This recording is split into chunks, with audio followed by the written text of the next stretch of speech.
ফেব্রুয়ারি ২০১৩ মুক্তিযুদ্ধে পাকিস্তানি বাহিনীর দোসর হয়ে নির্যাতন, হত্যা এবং গুমের অপরাধে যাবজ্জীবন সাজা শোনানো হয় জামায়াত নেতা আব্দুল কাদের মোল্লাকে।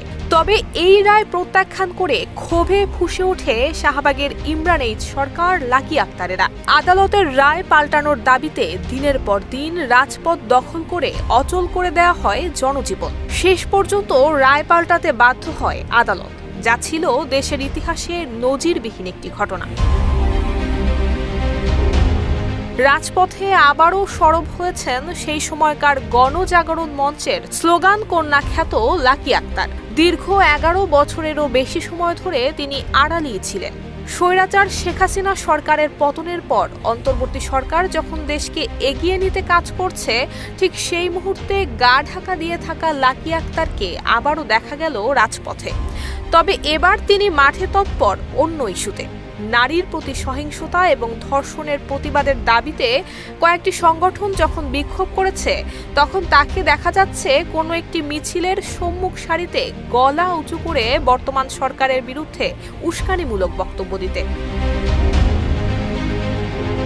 লাকি আক্তারের নেতৃত্বে সম্প্রতি ধর্ষণ এবং নিপীড়ন বিরোধী প্রতিবাদকারী কিছু তরুণ তরুণী বিক্ষোভ করে শাহবাগ সমাবেশ থেকে ইন্টারকন্টিনেন্টালের দিকে যান। উদ্দেশ্য ছিল স্বরাষ্ট্র উপদেষ্টার অপসারণ সহ ৯ দফা দাবি সংবলিত স্মারকলিপি দেবে প্রধান উপদেষ্টার বাসভবন যমুনায়। আন্দোলনকারীদের একাংশ ব্যারিকেড ভেঙে সামনে এগোতে চাইলে পুলিশ বাধা দেয়। এ সময় তারা পুলিশের উপর হামলা শুরু করে। পুলিশ সদর দপ্তরের এক বিবৃতিতে সেদিনের প্রকৃত ঘটনা তুলে ধরে, যাতে বলা হয় ধর্ষণ এবং নিপীড়নের বিরুদ্ধে বাংলাদেশ নামে একটি প্ল্যাটফর্মের ৬০ থেকে ৭০ জনের একটি দল পুলিশকে আক্রমণ করে।